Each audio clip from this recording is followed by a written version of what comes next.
जय हिंद दोस्तों, कैसे हैं आप लोग सभी। आई होप सभी अच्छे होंगे। आज हम लोग साइंस का सेट नंबर 98 को करेंगे। उससे पहले जो भी चैनल को सब्सक्राइब नहीं किए चैनल को सब्सक्राइब कर लें तथा अपने दोस्तों में भी शेयर कर दें।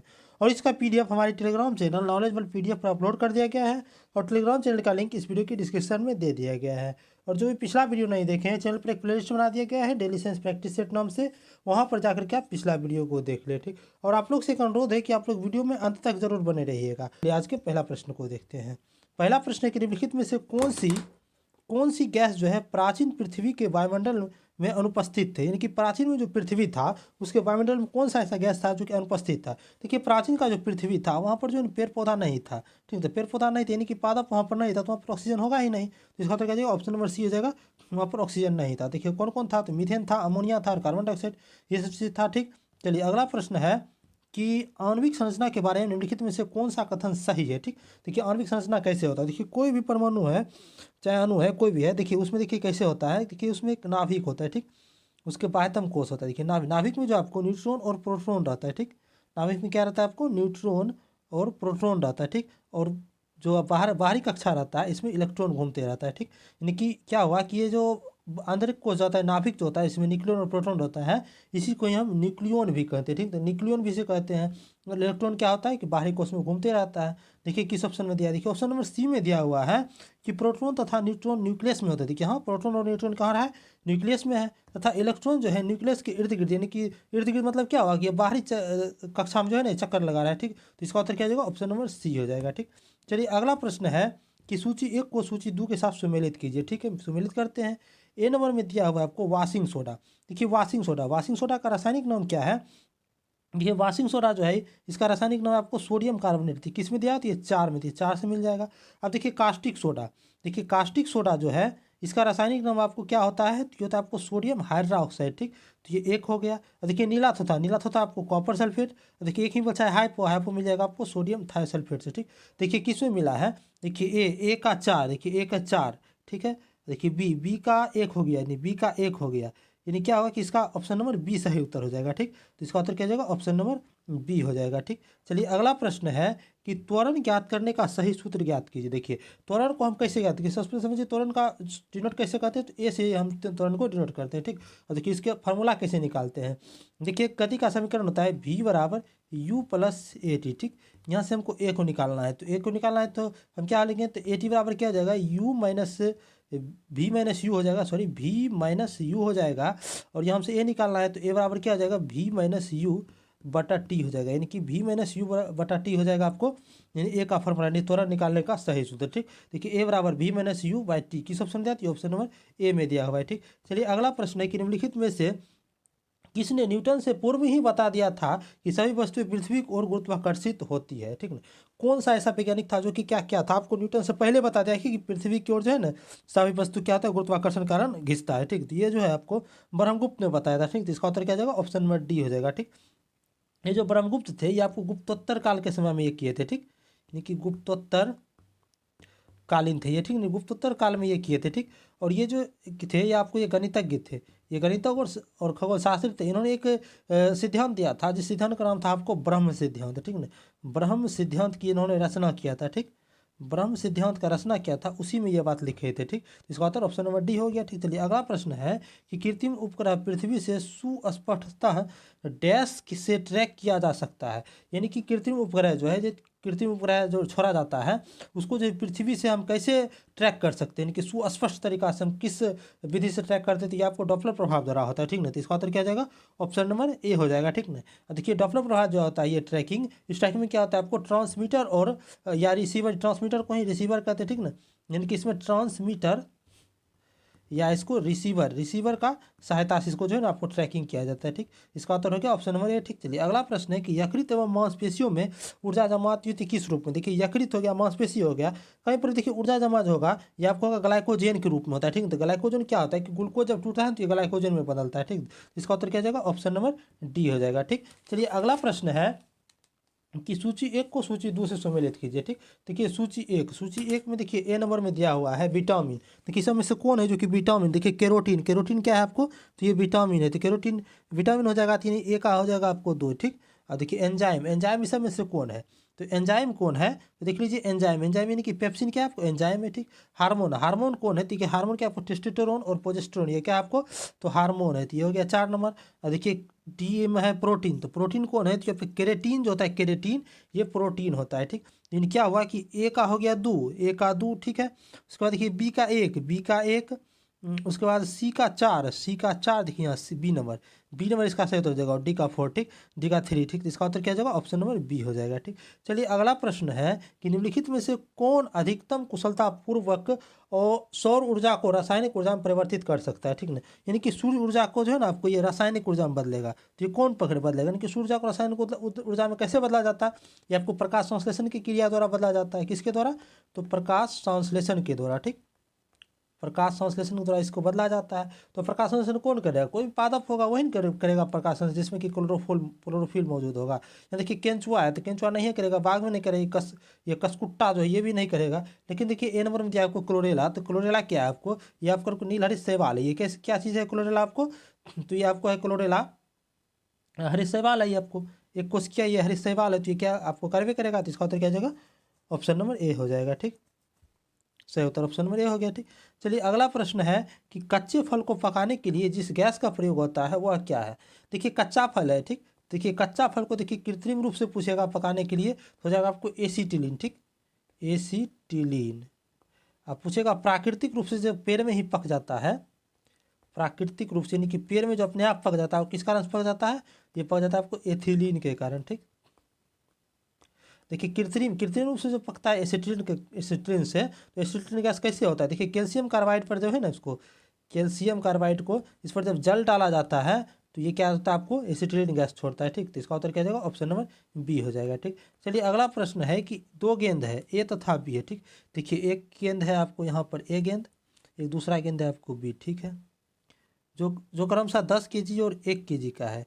ए का वजन है आपको 10 kg, बी का है 1 kg, और उन्हें 20 मीटर की ऊंचाई के एक साथ गिराया जाता है। यानी कि दोनों को जो है ना आपको हाइट सेम दिया है, यानी कि एच दे दिया आपको सेम, यानी कि सेम हाइट से इसको गिराया जा रहा है, ठीक। आता है तो निम्नलिखित में से कौन सा सही है, यानी कि कौन पहले पहुंचेगा कौन बाद में पहुंचेगा, तो इसके लिए हमको किस चाल से गिर रहा है ये हम निकाल लेंगे तो समझ जाएंगे कौन पहले पहुंचेगा कौन बाद में पहुंचेगा, ठीक। यानी कि दोनों के लिए हाइट सेम है, ठीक। तो हाइट सेम हो गया दोनों के लिए, ठीक। तो हाइट सेम है और इसका जो है आपको द्रव्यमान यानी कि 10 kg का है, ये 1 kg का है, ठीक। देखिए यहाँ से गिरेगा तो इसका प्रारंभिक वेग u हो जाएगा और इसका भी प्रारंभिक वेग क्या हो जाएगा आपको u ही हो जाएगा, ठीक। अब देखिए इसके लिए हमको अंतिम वेग यानी कि किस वेग से ये गिर रहा है, तो ये वेग हम निकाल लेंगे तो हम पता कर लेंगे। देखिए ये वेग निकालने के लिए हम क्या करेंगे कि देखिए एक फॉर्मूला होता है आपको गति का समीकरण, v² बराबर u² +2gh होता है, किसके क्रम में, तो गुरुत्वाकर्षण के क्रम में। देखिए हमको भी निकालना है, तो देखिए भी, तो v² बराबर क्या, देखिए u0 ही हो जाएगा, यहाँ u0 हो जाएगा प्रारंभिक वेग, तो यानी 0 ही जगह बराबर 2gh हो गया, ठीक। अब देखिए यहाँ v बराबर क्या हो जाएगा आपको √2gh हो गया, ठीक। यहाँ देखिए ये जो भी किस किस पर निर्भर कर रहा है, देखिए गुरुत्वाकर्षण और h पर। देखिए गुरुत्वाकर्षण देखिए इस वस्तु के लिए गुरुत्वाकर्षण यही पृथ्वी है तो यही सेम ही होगा, इसके लिए भी यही पृथ्वी ही है तो सेम ही होगा, और हाइट भी सेम है, यानी क्या हुआ कि दोनों का वेग सेम ही होगा। तो दोनों का वेग सेम होगा तो दोनों एक साथ भूमि पर आ जाएगा। तो किस ऑप्शन में दिया हुआ है, ये ऑप्शन नंबर सी में दिया है, भूमि पर दोनों ए और बी एक साथ पहुंचेगा, ठीक। तो इसका उत्तर क्या हो गया, ऑप्शन नंबर सी हो गया, ठीक। चलिए अगला प्रश्न है कि वह पौधे जिन्हें सामान्य तौर पर पेट्रोक्रॉप्ट के रूप में जाना जाता है वह धनी होती है, यानी कि पेट्रोक्रॉप्ट क्या होता है। तो सबसे पहले आप समझिए पेट्रोक्रॉप्ट को, ठीक। देखिए पेट्रोक्रॉप्ट क्या है कि पेट्रोक्रॉप्ट ये मुख्यतः क्या आपको इसमें जो है ना आपको हाइड्रोकार्बन रहता है, ठीक। क्या रहता है आपको इसमें हाइड्रोकार्बन, ठीक, हाइड्रोकार्बन रहता है और इसमें क्या रहता है आपको लिपिड रहता है, ठीक ना। लिपिड और हाइड्रोकार्बन के क्या कहते हैं आपको पेट्रोक्राफ्ट कहा जाता है, ठीक ना। देखिए इसका उदाहरण देखिए कोई पौधा है जिससे जेट्रोफा हो गया, जेट्रोफा ये सब क्या आपको तो पेट्रोक्राफ्ट है, ठीक ना। तो इसका उत्तर क्या हो जाएगा, देखिए हाइड्रोकार्बन और लिपिड, देखिए इसमें ये 2 और 4, तो 2 और 4 देखिए किस ऑप्शन में दिया है, ऑप्शन नंबर बी में दिया हुआ है, ठीक। चलिए अगला प्रश्न है कि राइबोफ्लोविन की कमी से निम्नलिखित में से कौन सा रोग होता है, ठीक है। तो राइबोफ्लोविन देखिए राइबोफ्लोविन किसका जो रासायनिक नाम है किस विटामिन का, देखिए राइबोफ्लोविन जो है विटामिन B2 का रासायनिक नाम है, ठीक ना। इससे इसके कमी से कौन सा बीमारी होती है, इससे कमी से होता है आपको किलोसिस बीमारी होता है, ठीक ना।